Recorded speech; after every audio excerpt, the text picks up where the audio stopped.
ఓం నమో వెంకటేశాయ. రామచంద్ర రఘుత్తమ రాజవర్య రాజరాజేంద్ర సురరాజ రఘవేశ రామభద్రుండ రఘువంశ రాజతిలక శరణుజొచ్చితి దాసుండ జయము నిమ్ము అని శ్రీరామచంద్ర ప్రభువుకు రూపాంతరభూతుడై వెలుగొందుతున్న తిరువెంకటనాథుడు శ్రీనివాసుని యొక్క దివ్య చరణ సన్నిధిలో ఆ స్వామికి అత్యంత ప్రీతిపాత్రుడైనటువంటి శ్రీ తిరువడి అని పిలువబడే బేడి ఆంజనేయ స్వామి యొక్క సమీపంలో నాదనీరాజన వేదికగా ధర్మపథంలో నడిపించేటువంటి శ్రీమద్ రామాయణాంతర్గత అయోధ్యాకాండ ప్రవచన పారాయణ కార్యక్రమాన్ని ప్రతిరోజు ప్రాతఃసంధ్యా సమయంలో మనం నాదనీరాజన వేదికగా నాదోపాసనతో ప్రారంభించుకోవడం పరిపాటి కాబట్టి నేడు కూడా యథావిధిగా పట్టము గట్టిది వింక బ్రతుకరయ్యా అనే అద్భుతమైన సంకీర్తనను ఆలపించడానికి కుమారి రాజ్యలక్ష్మి గారు వారి బృందం వేచి ఉన్నారు. శ్రద్ధగా ఆ సంకీర్తనని ఆలకిద్దాం, ఆనందిద్దాం, స్వామి సేవలో తరిద్దాం. ఓం నమో వెంకటేశాయ.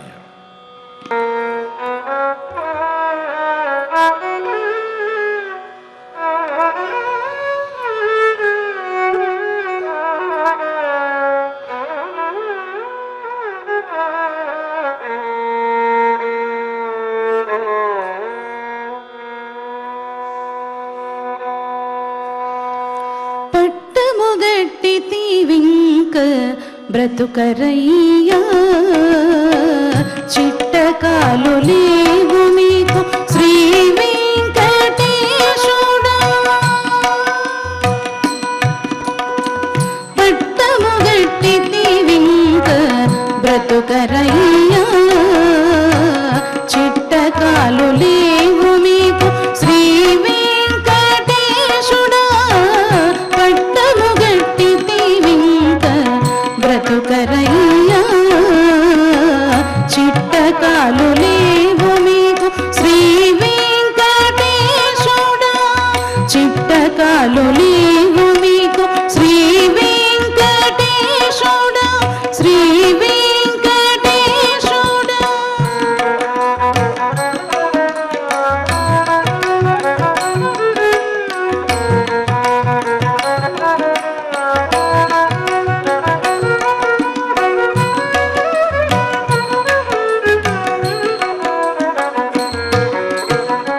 అలమేలు మంగకు సింహాసనము నీవురము కలితహారములి సింగారపు దండలు.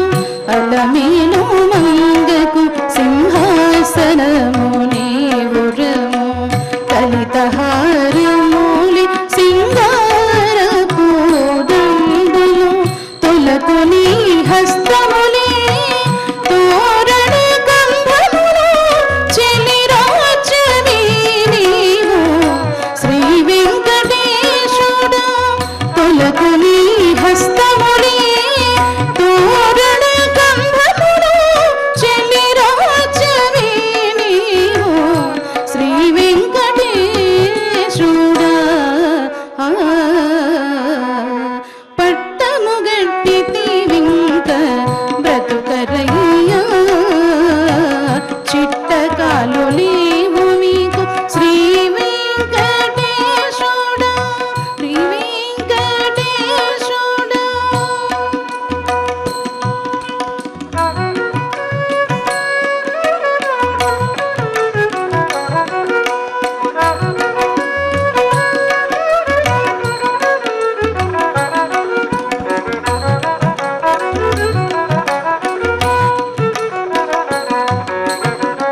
పరగు తులసి దండ పత్స తోరణ మాపికు మెరగు కౌస్తుభమణి మించుటద్దము. పరగు తులసి దండ పత్స తోరణ మాపికు మెరుగు కౌస్తుభమణి మించుటద్దము గరిమణి సొగగులు కప్పములు కారికలు శివులోని కోరిములు శ్రీ వెంకటేశుడు గరిమణి సొగగులు కప్పములు కారికలు శివులోని కోరిములు శ్రీ వెంకటేశుడా పట్టము గట్టి వింక బ్రతుకరయ్యా చిట్టకాలు నీవు మీకు శ్రీ వెంకటేశుడా శ్రీ వెంకటేశుడా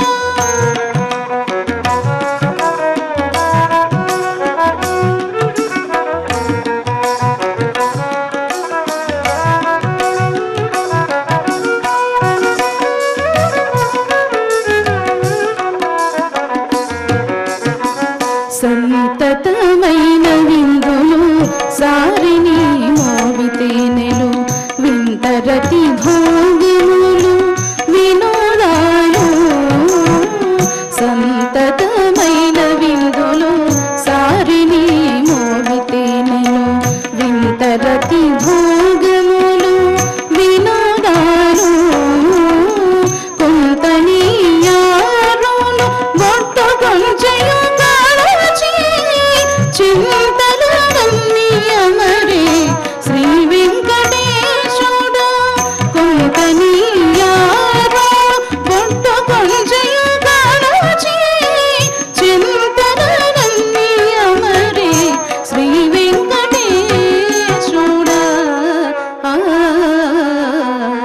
పట్టము గట్టి వింక బ్రతుకరయ్యా చిట్టకాలు నీవు మీకు శ్రీ వెంకటేశుడా పట్టము గట్టి వింక బ్రతుకరయ్యా చిట్టకాలు నీవు మీకు శ్రీ వెంకటేశుడా చిట్టకాలు నీవు మీకు శ్రీ వెంకటేశుడా చిట్టకాలు నీవు మీకు శ్రీ వెంకటేశుడా శ్రీ వెంకటేశుడా శ్రీ వెంకటేశుడా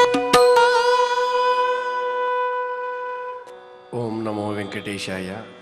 అమ్మ దయ ఉంటే అన్నీ ఉన్నట్లే అన్నట్టుగా పట్టముగట్టితివి ఇంక బ్రతుకురయ్యా అంటూ ఆ అలమేలు మంగకు తన యొక్క వక్షస్థలాన్నే సింహాసనంగా మలిచినటువంటి వాడు.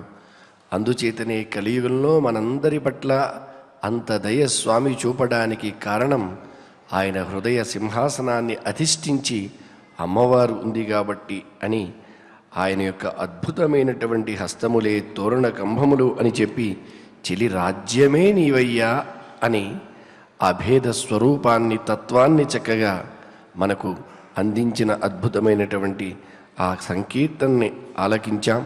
యథావిధిగా గురుధ్యానం దగ్గర నుంచి శ్రీరామచంద్ర పరబ్రహ్మణే నమః వరకు సత్సంకల్పం చేసుకుంటూ శ్రద్ధగా అందరం కలిసి పారాయణ కార్యక్రమానికి ఉపక్రమిద్దాం. శ్రీ గురుధ్యానం. గురుర్బ్రహ్మా గురుర్విష్ణుః గురుర్దేవో మహేశ్వరః గురుః సాక్షాత్ పరం బ్రహ్మ తస్మై శ్రీ గురవే నమః. శ్రీనివాసధ్యానం. శ్రీ వెంకటాద్రినిలయః కమలాకాముకః పుమాన్ అభంగుర విభూతిర్నః తరంగయతు మంగళం.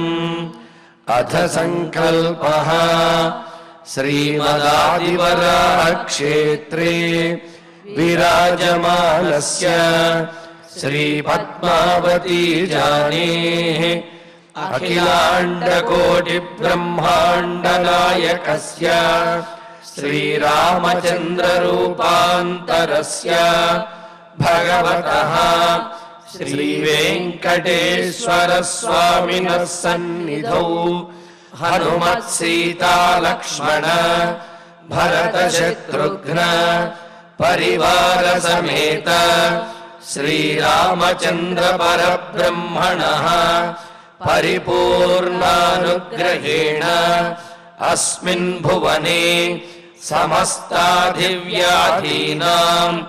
నివారణార్థం భారతవర్షే విద్యా విత్త వాణిజ్య కృషి వైద్య వైజ్ఞానిక దేశరక్షణాదిరంగేషు విద్యమానానాం ఆస్తిక మహాజనానాం సర్వేషాం సకుటుంబానాం ఆయురారోగ్యైశ్వర్య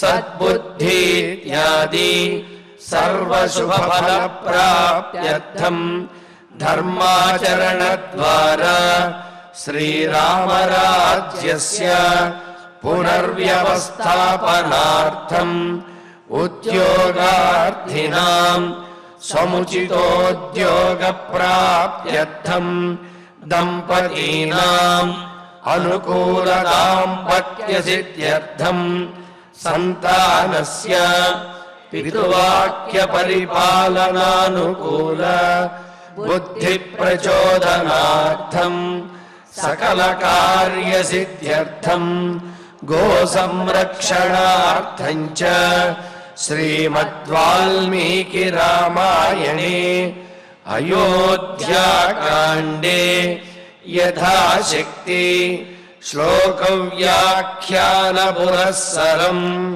ఏకవింశ సర్గ శ్లోక పారాయణం తథా ధన్వంతరి మంత్ర పారాయణం చ అన్యోన్య సాహాయ్యేన ఆచార్య ముఖేన కరిష్యామహే. శ్రీ వాల్మీకి ప్రార్థనా కూజంతం రామ రామేతి మధురం మధురాక్షరం ఆరుహ్య కవితాశాఖాం వందే వాల్మీకి కోకిలం.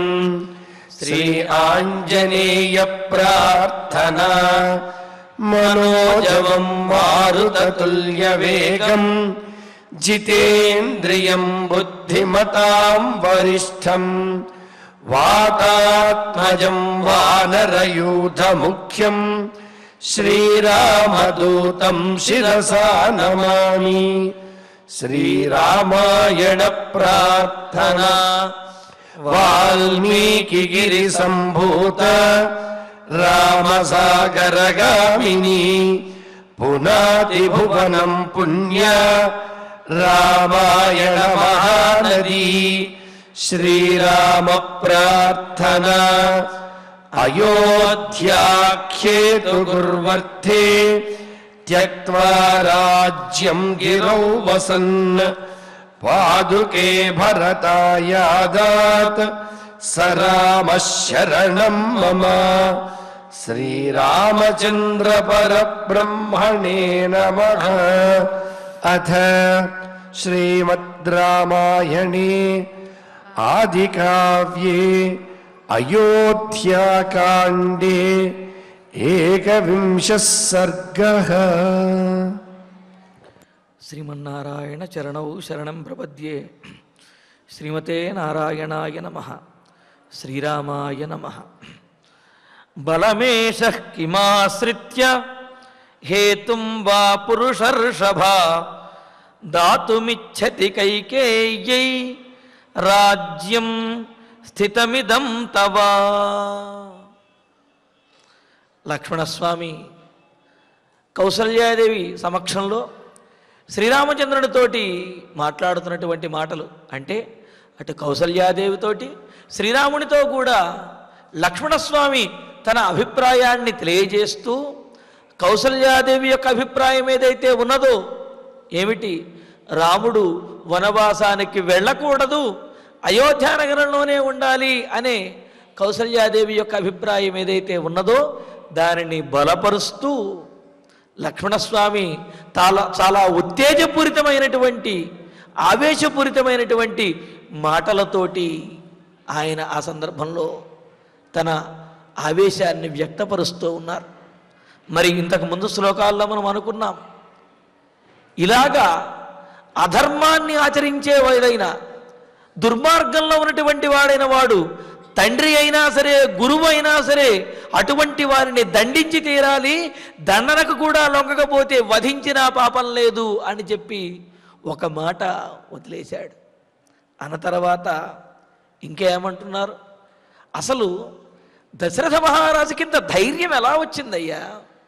సహజంగా ఏదైనా మాట ఇవ్వవలసి వస్తే, లేకపోతే ఏ కార్యాన్నైనా ఇతరుల మాట కోసం చెయ్యవలసి వస్తే తమ బలాబలాలను పరీక్షించుకుని దానికి అనుగుణంగా ఆ కార్యాన్ని ఆచరిస్తూ ఉంటారు. ఒకవేళ మాట ఇచ్చినప్పటికీ కూడా ఆ కార్యం చేసేంతటి సామర్థ్యం కనుక తమకు లేకపోయినట్లయితే వారిని క్షమాపణ కోరి, అయ్యా మీకు మాట ఇచ్చాము కానీ ఆ కార్యాన్ని సాధించగలిగేంతటి సామర్థ్యం మాకు లేదు అంటే, నిజంగా సామర్థ్యం లేకపోతే చేయవలసినటువంటి పని, సామర్థ్యం ఉండి కూడా దొంగ మాటలు చెప్పడం అనేది అది పాపహేతు అవుతుంది. కానీ ఇక్కడ లక్ష్మణస్వామి అంటున్నాడు, దశరథ మహారాజు ఏ బలం చూసుకుని నీకు రావలసినటువంటి రాజ్యాన్ని కైకేయికి ఇవ్వాలనుకుంటున్నాడు అంటే, రాముడు అసమర్థుడు అనుకుంటున్నాడా? లేకపోతే రాముడు ఊరుకుంటే ఇంకెవరు మాట్లాడరు, అయోధ్య నగరంలో రాముడికి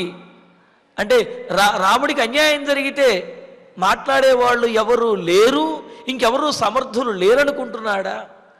అన్నా, నీవు మాట్లాడకపోయినా నేను మాత్రం ఊరుకోను, కనీసం మమ్మల్ని చూచైనా. మరి దశరథ మహారాజు ఆలోచించాలి కదా, కింబలం ఆశ్రిత్య, ఏ బలం చూసుకుని దశరథ మహారాజు ఇటువంటి నిర్ణయం తీసుకున్నారు.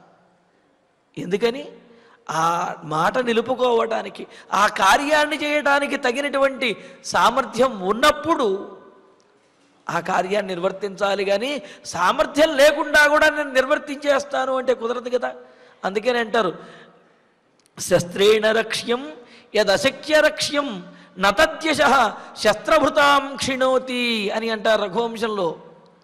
శస్త్రము చేత రక్షింపబడవలసినటువంటి దానిని ఆ శస్త్రములేవి చేయనప్పుడు, అంటే ఏమిటి, ఒక ఆయుధంతో పోరాడి వేరొకరిని రక్షించవలసినటువంటి సమయం వచ్చినప్పుడు, ఆ ఆయుధములతో పోరాడినప్పటికీ కూడా ప్రయోజనము లేనప్పుడు, తమ శక్తి సామర్థ్యములు, తమ అస్త్రశస్త్రములు ఏవి పనిచేయనప్పుడు ఆ పోరాడేవాడి యొక్క తప్పేమీ ఉండదు. ఆ పోరాడేవాడు విరమించుకున్నప్పటికీ కూడా అదేమీ దోషము కాదు. మరి అలాగే దశరథ మహారాజు కూడా కైకేయికి మాట ఇచ్చాడు కావున ఏది ఏమైనా నెరవేర్చాలి అని అనుకోవటంలో అసలు నెరవేర్చడానికి దశరథ మహారాజుకు ఉన్నటువంటి సామర్థ్యము, బలము ఏమిటి? ఆయన కైకేయికి చెప్పవచ్చు కదా, రామచంద్రుడు అంతటి గొప్పవాడిని, అందులోనూ బలపరాక్రమాలు కలిగినటువంటి వాడు. అంతేకాదు, రాముని యొక్క పట్టాభిషేకం ఆపినట్లయితే ఈ రాజ్యంలో ఎవరూ కూడా సహకరించరు, అందరూ తిరగబడతారు, రాజ్యం నాశనమైపోతుంది. కావున నేను ఆ మాట తప్పలేను, రాజ్యాన్ని రాముడికే ఇచ్చేస్తాను అని చెప్పి కైకేయితో చెప్పవచ్చు కదా. అలా చెప్పలేదు. అంటే ఏ బలం చూసుకుని, ఏ సామర్థ్యాన్ని చూసుకుని దశరథ మహారాజు ఈ విధంగా నీకు రావలసినటువంటి రాజ్యాన్ని కైకేయికి అన్యాయంగా కైకేయికి ఇచ్చేస్తున్నాడు అంటూ, ఏషః ఈ మహారాజు కింబా హేతుం ఆశ్రిత్య, ఏ కారణాన్ని ఆశ్రయించి, ఏ బలమైనటువంటి కారణాన్ని ఆశ్రయించి, తవ స్థితం ఇదం రాజ్యం కైకేయ్యై దాతుమిచ్చతి, తవ స్థితం నీకు తప్పనిసరిగా రావలసినటువంటి వంశపారంపర్యంగాను ధర్మబద్ధంగాను న్యాయబద్ధంగాను కూడా రావలసినటువంటి రాజనీతిని అనుసరించి కూడా నీకే రావలసినటువంటి రాజ్యాన్ని కైకేయ్యై దాతుమిచ్చతి, కైకేయికి ఇవ్వాలనుకుంటున్నాడా? ఏం బలం చూసుకుని అని. ఇక్కడ కింబలం అనే దానికి ఇంకో అర్థం కూడా అనుకున్నాం కదా, కుత్సితం బలం కింబలం అంటే దుర్బలమునే బలముగా భావించి ఆయన ఈ విధంగా నీకు రావలసినటువంటి రాజ్యాన్ని కైకేయికి ఇస్తున్నాడు. ఎంత ధైర్యం దశరథ మహారాజుకి అని చూడండి, అన్నగారి మీద ఉన్నటువంటి ప్రేమతోటి తండ్రిని కూడా లెక్క చేయటం లేదు లక్ష్మణస్వామి. మరో మాట అంటున్నాడు, త్వయా చైవ మయా చైవ కృత్వా వైరమనుత్తమం కాశ్యశక్తి శ్రియం దాతుం భరతాయారిశాసన. అరిశాసన, శత్రువులందరినీ కూడా శాసించేవాడా అంటే రాముని యొక్క బలాన్ని గుర్తు చేయటం ఒక ఉద్దేశ్యము, రాముని యొక్క సామర్థ్యాన్ని తెలియజేయటం ఇక్కడ ఒక ఉద్దేశ్యం అన్నమాట. అందుకనే అంటున్నాడు అరిశాసన, శత్రువులను శాసించేటటువంటి వాడ, సర్వసమర్థుడైనటువంటి ఓ రామచంద్ర, త్వయా చైవ నీతోను, మయా చైవ నాతోనూ కూడా. అంటే ఏమిటి ఇక్కడ?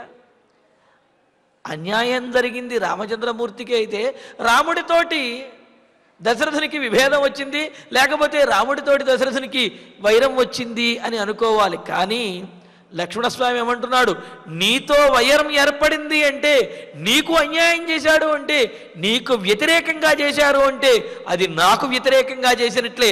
అందుకని ఏమంటున్నాడు, మయా చైవ నాతో కూడా అనుత్తమం వైరం కృత్వా, ఇంకెక్కడా కూడా చూడనటువంటి చాలా పెద్ద వైరం, శత్రుత్వాన్ని పగను కృత్వ పెట్టుకుని మనిద్దరికీ కూడా ద్రోహం చేసి, మనిద్దరికీ అంటే రాముడికి ద్రోహం చేస్తే తనకు ద్రోహం చేసినట్లే అని అనుకుంటున్నాడు. దీన్నే తాదాత్మ్యము అని అంటారు. తాదాత్మ్యము అంటే ఎదుటివారికి కలిగినటువంటి విజయము తమకు కలిగిందే అని భావించడము, ఎదుటివారికి కలిగినటువంటి ఆ దుఃఖము తమకు వచ్చినట్లుగానే భావించడాన్ని తాదాత్మ్యము అంటారు. సహజంగా తల్లిదండ్రులకి పిల్లల యందు ఈ తాదాత్మ్యం ఉంటుంది. అంటే వారు ఏదైనా సాధిస్తే తాము సాధించినట్టుగా గర్వపడటము, వారికి ఏదైనా ఆపద కలిగితే వారికంటే కూడా తమకు ఆపద కలిగినట్లుగా బాధపడడం అన్నమాట. అటువంటి తాదాత్మ్యం అనేది లక్ష్మణస్వామికి రాముని యందు ఉన్నది. అందుకనే మనిద్దరితోటి కూడా శత్రుత్వాన్ని పెట్టుకుని మనిద్దరికి ద్రోహం చేసి దశరథ మహారాజు భరతాయ శ్రియం దాతుం, భరతునికి ఈ రాజ్యలక్ష్మిని రాజ్యాన్ని కట్టబెట్టడానికి అస్య శక్తి కా, అంత శక్తి ధైర్యము బలము ఎక్కడి నుంచి వచ్చాయి దశరథ మహారాజుకి? ఏమనుకుంటున్నాడు? ఎవరు మాట్లాడేవాడు లేడనుకుంటున్నాడా? నేనున్నాను ఈ రాజ్యంలో నీకోసం ఏదైనా చెయ్యటానికి. ఏం చూసుకుని దశరథ మహారాజు ఈ విధంగా మనిద్దరితోటి కూడా శత్రుత్వాన్ని పెట్టుకుని మనకు ద్రోహం చేసి భరతునికి రాజ్యాన్ని ఇవ్వాలనుకుంటున్నాడు? ఏ రాజనీతి తెలియదా దశరథునికి? ధర్మం న్యాయం పాటించడా అని ఈ విధంగా లక్ష్మణస్వామి తన ఆవేశాన్ని వ్యక్తపరుస్తూ రాముని యొక్క సామర్థ్యాన్ని గుర్తు చేస్తూ రాముడిని రెచ్చగొట్టడానికి, అంటే ఏమిటి ఈ సందర్భంలో మరి ధనుస్సును ధరించవలసినటువంటి సందర్భంలో మౌనంగా ఉండకూడదు అన్నట్లుగా రామునికి చెబుతూ, అంటే రాముని ఎదుట కౌసల్యతో చెబుతూ రాముణ్ణి కూడా ప్రేరేపిస్తూ ఉన్నాడు. ఈ ప్రేరేపించడంలో రాముని మీద ఉన్నటువంటి ప్రేమ అంత గొప్పది, అంత గొప్పగా ఉన్నది లక్ష్మణునికి అనే విషయం మనకు తెలుస్తుందన్నమాట. అంటే ఏమిటి? లక్ష్మణస్వామి కూడా తండ్రికి విధేయుడిగా ఉండేవాడే, కానీ అంతకు మించి రామచంద్రమూర్తికి విధేయుడు, రాముడికి ప్రాణంగా భావించేవాడు. అందుకే కదా లక్ష్మణుడు కూడా బహిప్రాణ ఇవాపరహాని, రాముడికి బయట తిరిగేటటువంటి ప్రాణం లక్ష్మణుడు అని అన్నారు. అంతే కదా, శరీరానికి ఏదైనా ఇబ్బంది కలిగితే ప్రాణములు గిలగిల్లాడుతున్నాయి అంటారు కదా, అలాగా రామచంద్రమూర్తికి ఇబ్బంది కలిగేటప్పటికీ రామచంద్రమూర్తికి ప్రాణభూతుడైనటువంటి లక్ష్మణస్వామి తట్టుకోలేకపోతున్నాడు. ఆయన ఆ విధంగా అంతటి ఆవేశంతో మాట్లాడుతూ ఉన్నాడు. మరి ఈ సందర్భంలో అనిపిస్తుంది, కౌసల్యాదేవితో అంటున్నాడు, అమ్మా రామునికి రాజ్యం రావటం లేదు అంటే, రామునికి ఆపద వచ్చింది అంటే లక్ష్మణస్వామికి ఎందుకు అంత ఆవేశం? అంటే రామునికి కనుక రాజ్యం వచ్చినట్లయితే రాముడితో పాటు ఆ భోగభాగ్యాలన్నీ కూడా రాముడికి అత్యంత ప్రియమైన వాడు కావున లక్ష్మణుడు కూడా అనుభవించవచ్చు. మరి రాముడు కనుక రాజ్యాన్ని కోల్పోయినట్లయితే రాముడితో పాటు లక్ష్మణుడికి కూడా ఆ మర్యాదలన్నీ కూడా పోతాయి. అందుకని ఆ రాచ మర్యాదలన్నీ కోల్పోతున్నాడు కావున లక్ష్మణస్వామి ఈ విధంగా ఆవేశపడుతూ ఆక్రోశపడుతున్నాడు అని అనుకుంటారేమో. ఇది రాజ్యాన్ని కోల్పోవటం వల్లనో లేకపోతే రాముడితో పాటు తాను కూడా రాజభోగాలు అనుభవించేటటువంటి అవకాశం కోల్పోయాను అనే ఆక్రోశమో కాదమ్మా. ఇది నాకు అత్యంత ప్రియమైనటువంటి రామచంద్రమూర్తికి కలిగినటువంటి బాధను చూసి తట్టుకోలేక ఆయన మీద ఉన్నటువంటి ప్రేమతో మాట్లాడుతున్నటువంటి మాటలే తప్ప స్వకీయమైనటువంటి ప్రయోజనం కోసం కాదు అని చెబుతూ తర్వాత శ్లోకంలో అంటున్నారు, అనురక్తోస్మి భావేన భ్రాతరం దేవి తత్వతః సత్యేన ధనుషా చైవ దత్తే నానేన తే శపే. ఇంకా అంటున్నాడు ఏమని, దేవి అమ్మా కౌసల్యాదేవి, తత్వతః యథార్థంగా నేను మాట్లాడుతున్నాను. ఇప్పుడు నేను మాట్లాడేటువంటి మాటల్లో కానీ, నా ఆవేశంలో కానీ, నా ఆక్రోశంలో కానీ, నా బాధలో కానీ నాకు ఎటువంటి స్వార్థము కూడా లేదు. దానికి చెబుతున్నాడు ఏమని, భావేన మనస్సుతో త్రికరణ శుద్ధితో నేను చెబుతున్నాడు. అంతఃకరణ శుద్ధి అంటారు కదా, ఆ అంతఃకరణ శుద్ధితోటి నేను చెబుతున్నాను. భ్రాతరం అనురక్త అస్మి, మా అన్నగారి మీద నాకు వల్లమాలినటువంటి ప్రేమ ఉన్నది. ఆ ప్రేమే నా చేత ఈ విధంగా మాట్లాడిస్తూ ఉన్నది. అంతేకాదు అన్నగారి మీద అంటే అన్నగారి యొక్క గుణములు ఏవైతే ఉన్నాయో ఆ అన్నగారి గుణముల మీద కూడా నాకు వల్లమాలినటువంటి ప్రేమ.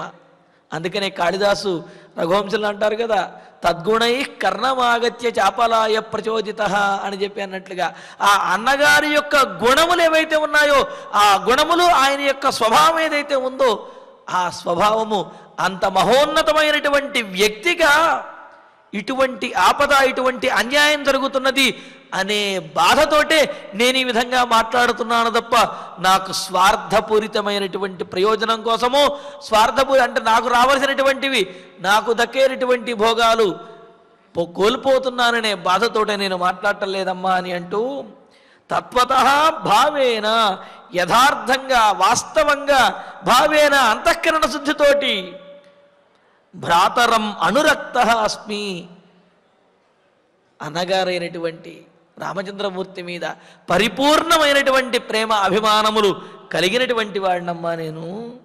అందుకనే సత్యేన, ఈ విషయం గురించి నేను చెబుతున్నాను విను, సత్యేన సత్యం మీద ఒట్టు వేసి, ధనుష అంటే నేను నేర్చుకున్నటువంటి ధనుర్విద్య ఏదైతే ఉందో ఈ ధనుర్విద్య మీద ఒట్టు పెట్టి, దత్తేనా నేను చేసినటువంటి దాన ధర్మాదుల చేత నాకు ప్రాప్తించినటువంటి పుణ్యం ఏదైతే ఉందో ఆ పుణ్యం మీద ఒట్టు పెట్టి, ఇష్టేనా నేను ఇప్పటి వరకు ఆచరించినటువంటి దైవ కార్యములు ఏవైతే ఉన్నాయో దేవతారాధన మొదలైనటువంటివి ఆ కార్యములు ఎందు అంటే ఆ భగవంతుని యందు కూడా నేను చేసినటువంటి దైవ కార్యముల మీద కూడా తే శపే నీ ముందు ఒట్టు పెట్టి చెబుతున్నానమ్మా, నాకు స్వార్థపూరితమైనటువంటి ఆలోచన ఏదీ లేదు.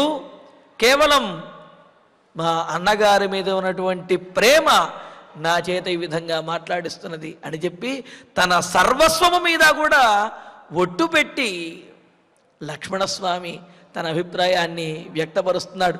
అంతే కదా, మరి రాముడు రాజ్యాన్ని కోల్పోతే లక్ష్మణస్వామి ఈ విధంగా మాట్లాడుతూ ఉంటే లోకులకు కానీ లేకపోతే ఆ రాజ్యంలో ఉన్న వారికి కానీ వేరే వేరే ఆలోచనలు వస్తాయి కదా. కందకు లేని దురద కత్తిపీటకెందుకు, రాముడే ఆవేశపట్టం లేదు లక్ష్మణస్వామికి ఇంత ఆవేశం ఎందుకు అని అనిపిస్తుంది కదా. మరి దానికి కూడా లక్ష్మణస్వామి సమాధానం చెబుతున్నాడు. నేనేదో రాముడు రాజ్యాన్ని కోల్పోతే నేను రాముడి యొక్క తమ్ముడిగా నాకు ఆ గౌరవం దక్కదు అనే ఉద్దేశంతో, లేకపోతే నేను భోగభాగ్యాలు కోల్పోతాను అనే ఉద్దేశంతో ఈ విధంగా మాట్లాడటం లేదమ్మా. రాముని మీద నాకు ఉన్న అవ్యాజమైనటువంటి పరిపూర్ణమైనటువంటి నా మనస్సు నిండా నిండినటువంటి ప్రేమతోటే నేను ఈ విధంగా మాట్లాడుతున్నాను. ఆ ప్రేమ నా చేత ఈ విధంగా మాట్లాడిస్తూ ఉన్నది. ఈ విషయంలో నేను నా సర్వస్వం మీద ఆ విషయం కూడా ప్రత్యేకంగా చెబుతూ సత్యేన సత్యం మీద, నా ధనుర్విద్య మీద, నేను చేసినటువంటి పుణ్యకార్యముల మీద, నేను చేసినటువంటి ఆ యజ్ఞయాగాదులు మొదలైనటువంటి ఆ దైవ కార్యముల మీద అన్నింటి మీద కూడా ఒట్టు పెట్టి ప్రతిజ్ఞ చేసి చెబుతున్నాను, నేను మాట్లాడే ఏ మాట కూడా స్వార్థపూరితమైనది కాదు, ధర్మబద్ధమైనది. అదేవిధంగా రాముని మీద నాకు ఉన్నటువంటి ఆ ప్రేమతోటి మాట్లాడుతూ ఉన్నటువంటి మాట అని అన్నాడు. చూడండి లక్ష్మణస్వామి, ఆయన ఏమాత్రము స్వార్థం లేకుండా పరిపూర్ణమైన నిర్మలమైనటువంటి మనస్సుతో రాముని మీద తనకు ఉన్నటువంటి ప్రేమను ఎంత చక్కగా వ్యక్తపరుస్తూ ఉన్నారు. అంతేకాదు, వ్యక్తపరచడము అంటే ఆ ఆవేశానికి కారణం రాముని మీద ప్రేమ తప్ప వేరు ఒకటి కాదు, అది స్వార్థమైనది ఏమాత్రము లేదు అన్నారు.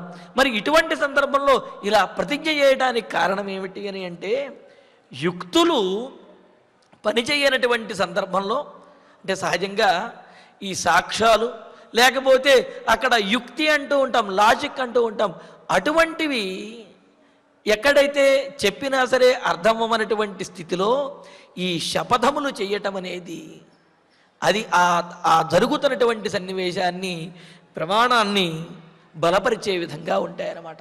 అందుకనే ఈ విధమైనటువంటి శపథములు చేస్తారు. అంటే శపథములు ఎప్పుడు పడితే అప్పుడు, ఎలా పడితే అలాగా అబద్ధములు నిలుపుకోవటం కోసం శపథములను చేస్తే అవి పాపహేతువులు అవుతాయి. మరి శపథములు చేయటంలో కూడా ఎప్పుడు పడితే అప్పుడు శపథములు చేయకూడదు.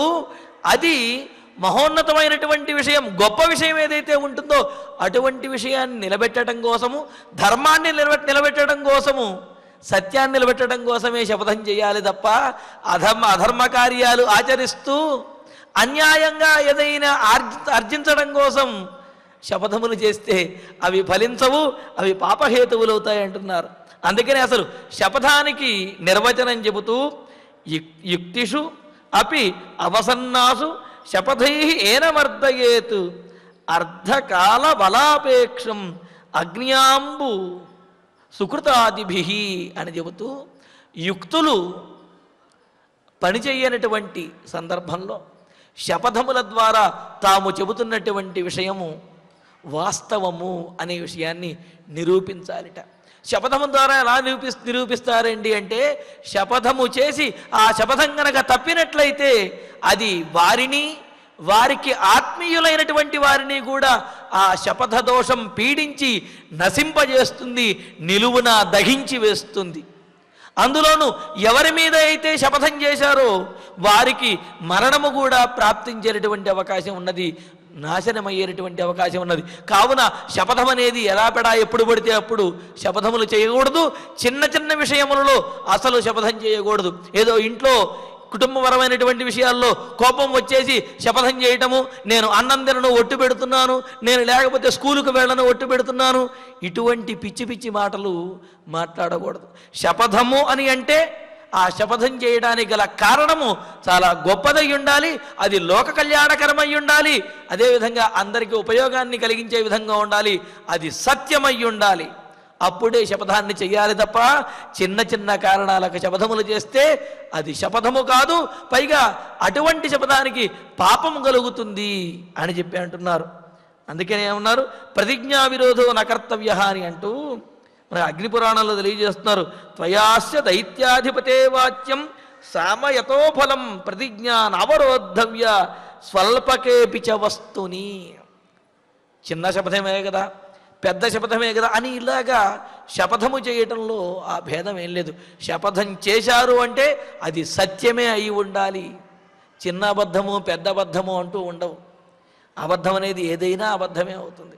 అయితే సరే, ప్రాణాపాయ పరిస్థితుల్లో వాటిల్లో కొన్ని చోట్ల దానికి మినహాయింపు ఇచ్చి ఉండవచ్చు, కానీ అటువంటి పరిస్థితులు కాకుండా సామాన్యంగా స్వకీయమైనటువంటి ప్రయోజనం కోసం అనవసరమైన అబద్ధమైనటువంటి శపథములను గనక చేసినట్లయితే అవి ఆ వంశమును వారిని కూడా దహింపజేస్తాయి అంటూ అక్కడ శపథము చేసి నిలుపుకోకపోతే చెబుతూ నవృధా శపథం కుర్యాత్ స్వల్పేప్యర్థే నరో బుధ వృధాహి శపథం కుర్వన్ ప్రేత్యచేహ చ నశ్యతి అని చెబుతూ వృధాగా కనుక శపథం చేసినట్లయితే, అసత్యపూరితమైనటువంటి శపథములు కనుక చేసినట్లయితే ఇహలోకంలో అనేకమైనటువంటి కష్టములను పొందుతూ తమ ఆత్మీయులకు ఆపదలు తెచ్చినటువంటి వారు అవుతారు. అంతేకాదు పరలోకంలో కూడా నరకమును పొందవలసి వస్తుంది. కావున శపథం చేసేటప్పుడు జాగ్రత్తగా శపథం చేయాలి. అది సత్యమైతేనే శపథం చేయాలి, సత్యము కోసమే శపథం చేయాలి. తాము చెబుతున్నటువంటి విషయంలో వాస్తవం ఉంటేనే శపథం చెయ్యాలి అని అన్నారు. అంతేకాదు వృధాతు శపథం కృత్వా కీటస్య వధ సంయుతం అని అన్నారు. వృధాగా శపథం చేసినట్లయితే ఏ విధంగా అయితే కీటకములు, మన గరుడ పురాణంలో కూడా తెలియజేస్తున్నారు, వృధాగా శపథం చేసి ఆ శపథాన్ని నిలుపుకోకపోతే, లేకపోతే ఊరికినే చిన్న చిన్న విషయాలకి నోటికొచ్చినట్టుగా శపథాలు చేస్తూ వాటిని నిలుపుకోకపోతే కనుక ఎటువంటి శిక్ష వస్తుంది అంటే, ఏ విధంగా అయితే కీటకములు అగ్నిలో పడి మలమల మాడిపోతాయో అదేవిధంగా ఈ జీవుడికి కూడా ఆ అగ్నిలో పడి మాడేటటువంటి అగ్నిలో వేయించేటటువంటి శిక్షను విధిస్తారట. కావున ఇవన్నీ కూడా జ్ఞప్తిలో ఉంచుకుని శపథం అనేది సత్యమైతేనే శపథం అనేది చేయాలి, ఇష్టం వచ్చినట్లు శపథం చేయకూడదు.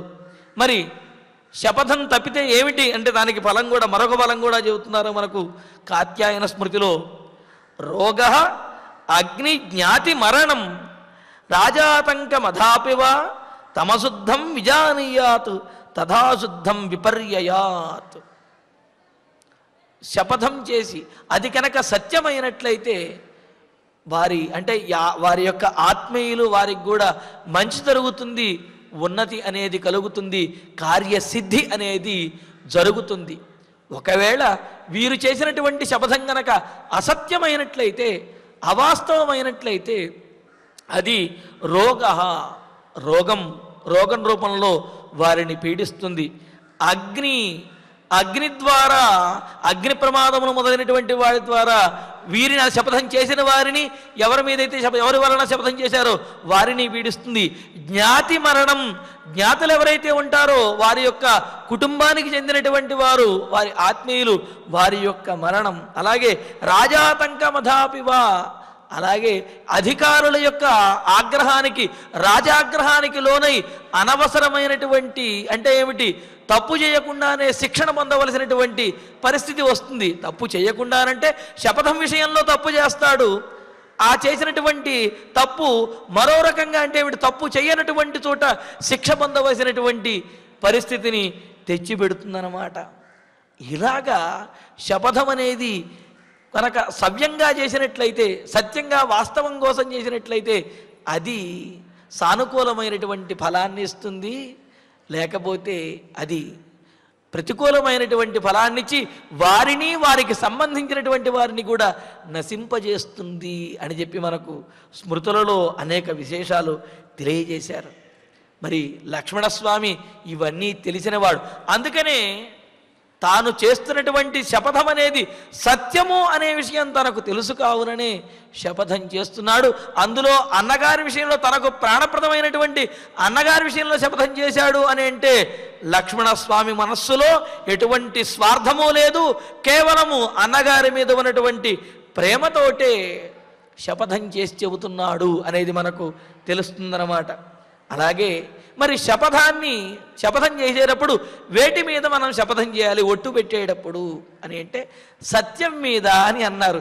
సత్యం మీద అంటే ఏదో ఒక రాక్షసుడు వచ్చి నేనే కనుక పరమ దుర్మార్గుణ్ణి అయినట్లయితే ఈ లోకమంతా కూడా నాకు వశమవ్వాలి అంటే మరి అది సత్యమే కదా, వాడు దుర్మార్గుడే కాబట్టి లోకమంతా వశమవుతుందా అంటే, సత్యము అంటే లోక కళ్యాణకరమైనటువంటి సత్యం ఏదైతే ఉన్నదో, అనుకూలమైన ధర్మబద్ధమైనటువంటి సత్యం ఏదైతే ఉందో ఆ సత్యం మీద ఒట్టు పెట్టి శపథం చేయవచ్చును అని అన్నారు. అందుకే కదా లక్ష్మణస్వామి ఆ ఇంద్రజిత్తుని వధించేటటువంటి సందర్భంలో కూడా శపథం చేసి బాణాన్ని విడిచిపెడతాడు. అలాగ మరి ఇక్కడ ఆ శపథం అనేది ధర్మాత్మా సత్యసంధశ్చ రామో దాశరథిర్యది పౌరుషేచ ప్రతిద్వంద్వ శరైణం జహిరావణిం అని చెప్పి అక్కడ లక్ష్మణస్వామి రామచంద్రమూర్తే గనక ధర్మాత్ముడైనట్లయితే, సత్యసంధుడైనట్లయితే గనక బాణము ఇంద్రజిత్తును వధించుగాక అని చెప్పి శపథం చేసి బాణం విడిస్తే ఆ ఇంద్రజిత్తుని బాణం వధించి వేస్తుంది. అలాగా ధర్మబద్ధులైనటువంటి వారి విషయంలోనూ ధర్మపరమైనటువంటి శపథాలు చేయాలి తప్ప అధర్మపరమైనటువంటి శపథములు చేస్తే అవి కారకములవుతాయి. పైగా వాటి వల్ల వారి ఆత్మీయులకు ఇబ్బంది కలుగుతుంది. అంతేకాదు ఇంకా చెబుతున్నారు, సత్యేన శాపయేద్విప్రం క్షత్రియం వాహనాయుధై. అందుకనే చూడండి, ఇక్కడ లక్ష్మణస్వామి సత్యము మీద ఒట్టు పెట్టాడు, ఆయుధముల మీద కూడా ఒట్టు పెట్టచ్చు అని చెప్పారు కదా.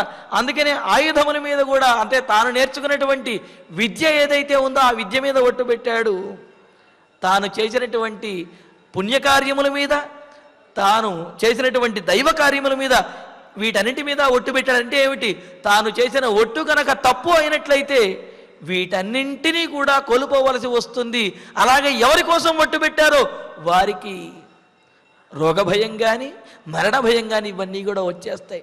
అయినప్పటికీ కూడా ఆయన ఒట్టు పెట్టి చెప్పాడు అంటే లక్ష్మణస్వామి ఎంత నిర్మలమైనటువంటి వాడో, లక్ష్మణస్వామిలో ఏమాత్రము కూడా స్వార్థము లేదు, కేవలం రాముని యందు ప్రేమ మాత్రమే ఉన్నది అనేది దీని ద్వారా తెలుస్తున్నది. అందుకని ఏమంటున్నాడు, అమ్మా నేను మనస్ఫూర్తిగా అంతఃకరణ శుద్ధితోటి అన్నగారి మీద ప్రేమ కలిగినటువంటి వాడిని, అభిమానం కలిగినటువంటి వాడిని. ఈ మాటనేదో నోటి చివరి నుండి చెప్పటం లేదు. ఏమని? సత్యేన ధనుష దత్తేన ఇష్టేన.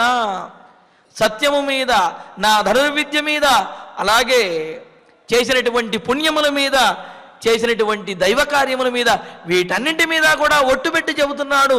అన్నగారి మీద ప్రేమ తప్ప నాకు ఏమాత్రము స్వార్థము లేదు. ఆ ప్రేమతోటే నేను ఈ విధంగా మాట్లాడుతున్నాను. నాకు రాజ్యభోగాల మీద ఏమాత్రమో కాంక్ష లేదు అని చెబుతున్నాడు. మరి చూడండి ఎంత గొప్పగా చెబుతున్నాడు అంటూ ఇంకో మాట అంటున్నాడు. ఇది లక్ష్మణస్వామికి అన్నగారి మీద ఉన్న ప్రేమను తెలియజేయడానికి మరింత గొప్పగా చెప్పాడు. దీప్తమగ్నిమరణ్యం వా యది రామ ప్రవేక్ష్యతి ప్రవిష్టం తత్ర మాం దేవి త్వం పూర్వమవధారయ. ఇందులో రెండు విశేషాలు. అంటే రాముడి కోసం తరువాత తాను ఏం చేయదలుచుకున్నాను అని చెప్పటము, రాముడి మీద తనకు ఉన్నటువంటి ప్రేమను తెలియజేయటం అన్నమాట.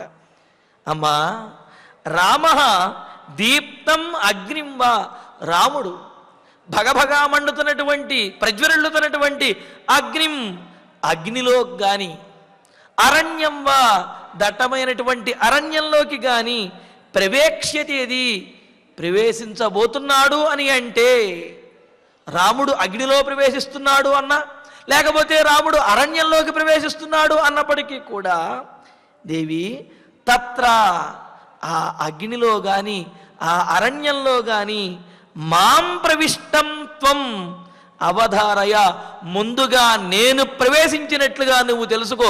రాముడు అగ్నిలో దూకాడు అంటే రాముడి కంటే ముందు లక్ష్మణస్వామి అగ్నిలో దూకాడు అని చెప్పి తెలుసుకో. రాముడు అడవికి వెళ్ళాడు అంటే రాముడి కంటే కూడా ముందు లక్ష్మణస్వామి అడవికి వెడతాడు అని చెప్పి తెలుసుకో. అంటే ఏమిటి? రాముడికి ఏ ఆపద వచ్చినా ఆ ఆపద మొదట నేనే అనుభవిస్తాను, ఆ తరువాత మాత్రమే మా అన్నగారు.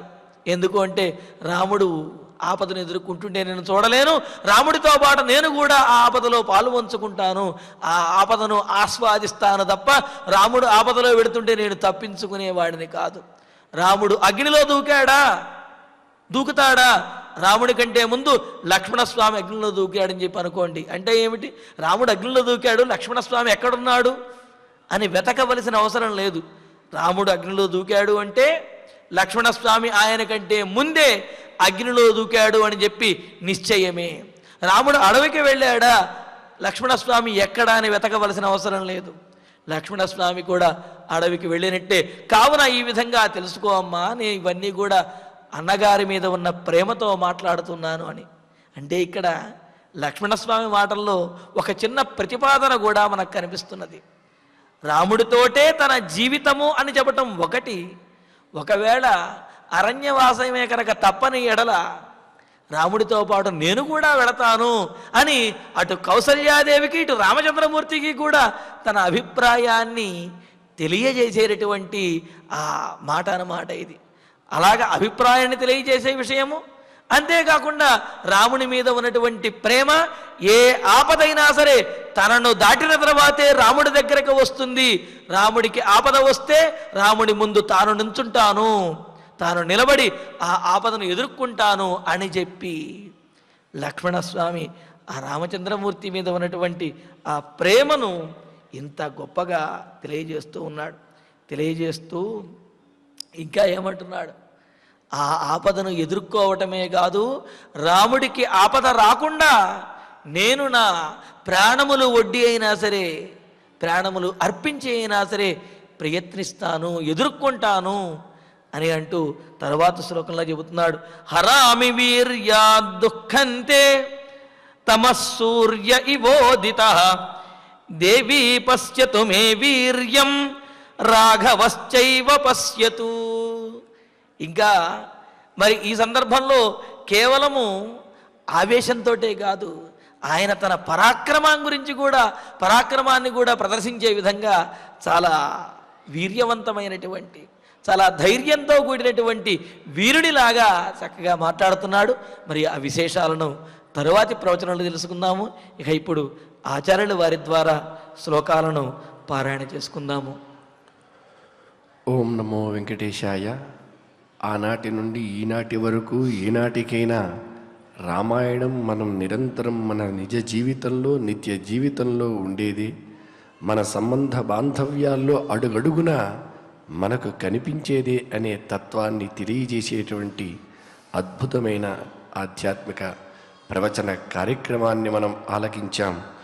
ఒక కడుపున పుట్టినటువంటి వారే ఒక రకంగా ఉండని ఈ స్థితిలో కౌసల్యకు పుట్టినటువంటి వాడు శ్రీరామచంద్ర ప్రభువు, సుముద్రకు పుట్టినటువంటి వాడు లక్ష్మణుడు. అటువంటి లక్ష్మణుడు తన సోదరుని కోసం, ధర్మం కోసం అవసరమైతే తండ్రినైనా హతమారుస్తాను అని చెప్పడంలో అక్కడ సోదర ప్రేమ, భగవంతుని పట్ల దాస్య భక్తి ఎంత గొప్పది అని తెలియజేస్తూ, విలక్షణమైనటువంటి లక్ష్యం కలవాడు కాబట్టే లక్ష్మణుడు అని.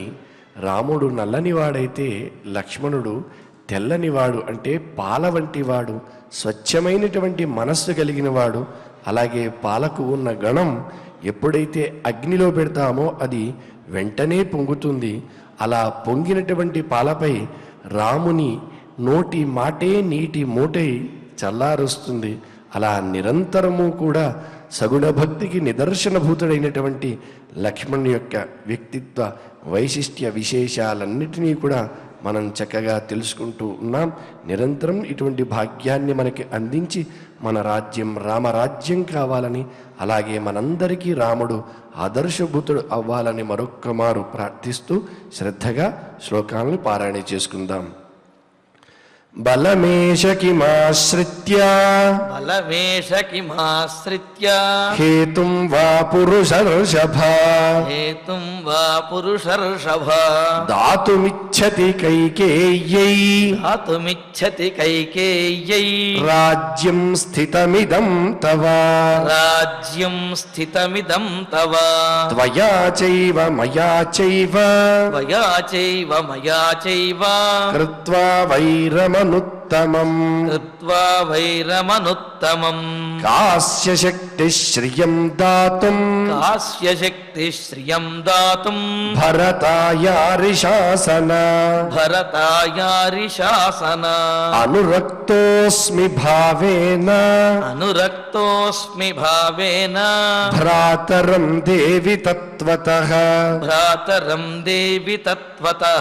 సత్యేన ధనుషా చైవ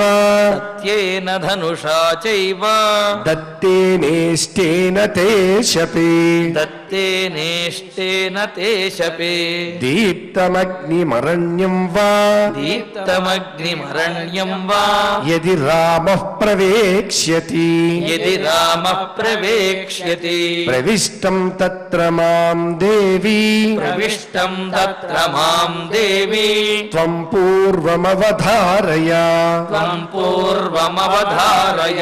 హరామి వీర్యాద్ దుఃఖ దుఃఖం తే హరామి వీర్యాద్ దుఃఖం తే తమః సూర్య ఇవోదితః తమః సూర్య ఇవోదితః దేవీ పశ్యతు మే వీర్యం దేవీ పశ్యతు మే వీర్యం రాఘవశ్చైవ పశ్యతు రాఘవశ్చైవ పశ్యతు ఇత్యార్షే ఇత్యార్షే శ్రీమద్ రామాయణే శ్రీమద్ రామాయణే ఆది కావ్యే ఆది కావ్యే అయోధ్యాకాండే అయోధ్యాకాండే ఏకవింశ సర్గే ఏకవింశ సర్గే పంచశ్లోకాః పంచశ్లోకాః.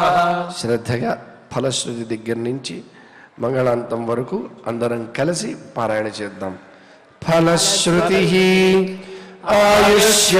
ఆయుష్యమారోగ్యకరం యశస్యం సౌభ్రాతృకం బుద్ధికరం సుఖం చ శ్రోతవ్యమేతన్నియమేన సద్భిః ఆఖ్యానమోజస్కరమృద్ధికామైః శ్రీరామచంద్ర పరబ్రహ్మణే నమః. అథ ధన్వంతరి ధ్యానం అచ్యుతానంత గోవింద విష్ణో నారాయణామృత రోగాన్ మే నాశయాశేషాన్ ఆశు ధన్వంతరే హరే. ఆరోగ్యం దీర్ఘమాయుష్యం బలం తేజోధియం శ్రియం స్వభక్తేభ్యో ను గృహ్ణంతం వందే ధన్వంతరిం హరిం. ధన్వంతరేరిమం శ్లోకం భక్త్యా నిత్యం పఠంతి యే అనారోగ్యం న తేషాం స్యాత్ సుఖం జీవంతి తే చిరం. ఓం నమో భగవతే వాసుదేవాయ. ధన్వంతరయే అమృత కలశహస్తాయ వజ్రజలౌకహస్తాయ సర్వామయ వినాశనాయ త్రైలోక్యనాథాయ మహావిష్ణవే స్వాహా. ఓం వాసుదేవాయ విద్మహే సుధాహస్తాయ ధీమహి తన్నో ధన్వంతరి ప్రచోదయాత్. అథ నవగ్రహ ప్రార్థనా. ఆరోగ్యం పద్మబంధుర్వితరతు నితరాం సంపదం శీతరశ్మిః. భూలాభం భూమిపుత్రః సకలగుణయుతాం వాగ్విభూతిం చ సౌమ్యః. సౌభాగ్యం దేవమంత్రీ రిపుభయశమనం భార్గవః. శౌర్యమార్కిః దీర్ఘాయుః సంహికేయః. విపులతరయశః కేతుః ఆచంద్రతారం. అరిష్టాని ప్రణశ్యంతు దురితాని భయాని చ. శాంతిరస్తు శుభం మేస్తు గ్రహాః కుర్వంతు మంగళం. అథ క్షమా ప్రార్థనా. యదక్షరపదభ్రష్టం మాత్రాహీనం చ యద్భవేత్ తత్సర్వం క్షమ్యతాం దేవ. నారాయణ నమోऽस्तुते. అథ భగవత్సమర్పణం. కాయేన వాచా మనసేంద్రియైర్వా బుద్ధ్యాత్మనా వా ప్రకృతే స్వభావాత్ కరోమి యద్యత్ సకలం పరస్మై నారాయణాయేతి సమర్పయామి. అథ మంగళం శ్రియః కాంతాయ కళ్యాణ నిధయే నిధయేర్థినాం.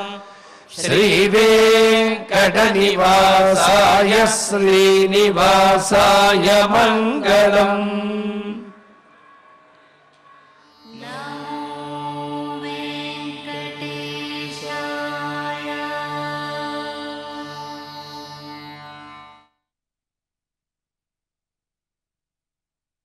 ఓం